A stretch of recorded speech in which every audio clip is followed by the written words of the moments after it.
Hi, everybody. It's JJ Cross here from Four Sides of Cross Productions, and I'm starting a little podcast here. I'm just going to start talk about different things I like. I mostly like horror, but I also like other things as well. So I'll mostly be talking with horror, but not this time. Just to let you know, I do have a Patreon page, so if you'd like to help support my work, help the website continue, help me to keep up with my software and other miscellaneous things, you can visit my Patreon page. For $1 a month, you get to see my artwork that I release 1 week before I release it to the general public. $5 a month, you get to see shows like this a week or sometimes 2 weeks before I release it to YouTube and my website and the general public. And for $10 a month, you get to see behind the scenes work, how I put these things together. You get to see the characters and sets of the current project I'm working on. Note that $10 a month, you can only see those videos there. They will never be released to YouTube or anywhere else, so these are just things you can only see as a $10 a month member. Anyway, on to the show. This is my first episode, so bear with me. I guess I'm a little nervous. I just got to get into the flow of things. So this is the first episode. I gladly look for some criticism. If you can write down in the comments below what you like, what you don't like, anything you think can help to make me change, to make this show more interesting. And I look forward to hearing from you. Anyway, today I'm going to talk about the first character of Star Trek that I fell in love with. I'm a huge Trekkie, as you can see. I got it tattooed right there. Star Trek I've loved for a very long time. The first time I ever seen any Star Trek was when I was 6 years old. When I was 6 years old, when I went into the movie theaters to see Star Trek: The Motion Picture. Granted, it's a very long and boring movie, but when I saw the Enterprise for the first time on the big screen, I fell in love with that ship. So the first character I ever loved was the Enterprise.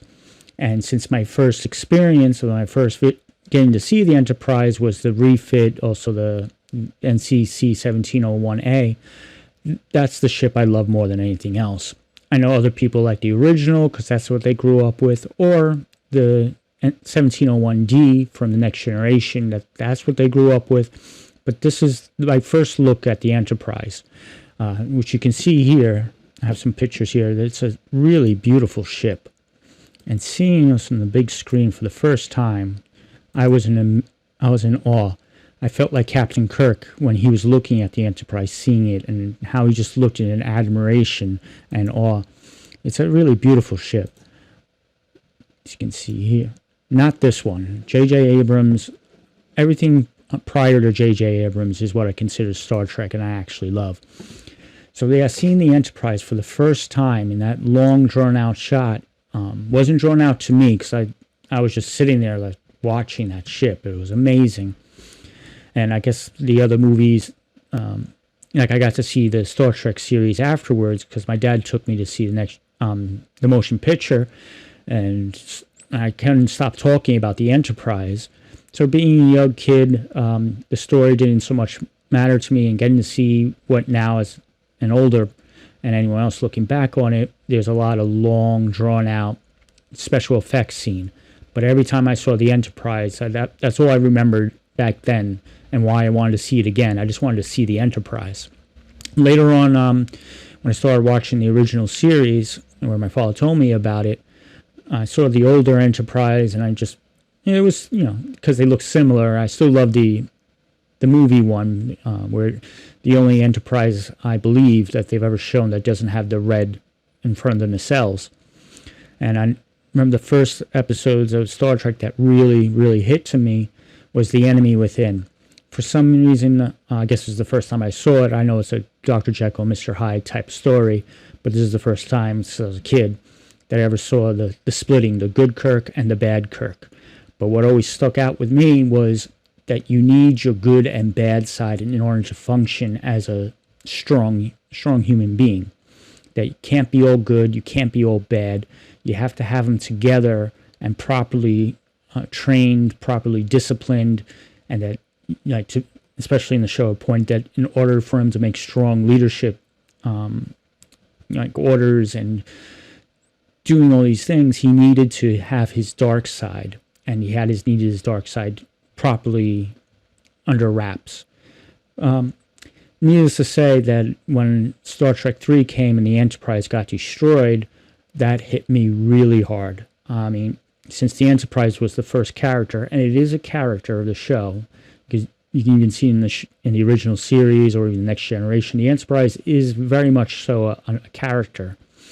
But when I saw that got destroyed, I swear I cried more than when I saw Spock die. Though Spock's death was tragic and it was so well written. The Wrath of Khan is definitely the best Star Trek movie ever done, especially with the pacing and the story and how everything comes together. But the Enterprise hit me a lot harder than when Spock died. I mean, I pretty much, I'm not afraid to admit it, I cried in the movie theater. And every time still, whenever I see Star Trek 3, Search for Spock, and I see the Enterprise get destroyed, that affected me much more than any other character that died in the show. Anyway, that's all I got for today. I will continue to make these things, trying to find my stride, trying to get on a good show going on. Later on, I'm going to be doing a podcast with my good friend Joel Toplin, where we're going to talk about horror movies. But this is my single podcast. Let me know what you think. What did you like? What did you dislike? What would you like to hear me talk about? Anyway, until the next show, again, you can see these shows a week to up to 2 weeks before you see this on YouTube. So please visit my Patreon page and help me out and help me keep up with this stuff. I appreciate you, and I hope you have a wonderful day. Thank you for listening.